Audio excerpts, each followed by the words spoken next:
1 ja start. Kerget jalga teile kõigile, ilusat jõulu- ja jooksuaega ja aitäh veel kord kõigile osavõtjatele, et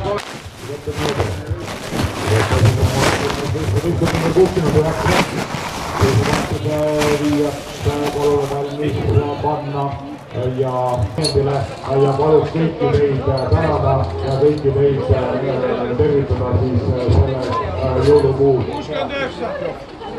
Martin Meri, nii.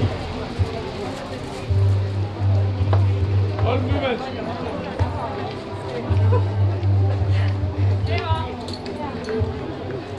Lühemate distantside kiirusel on korrelatsioon ka maratoni tulemusega, nii et peab ka kiirusajutuse tegema ja lühemate distantsidel jooksma palju õnne.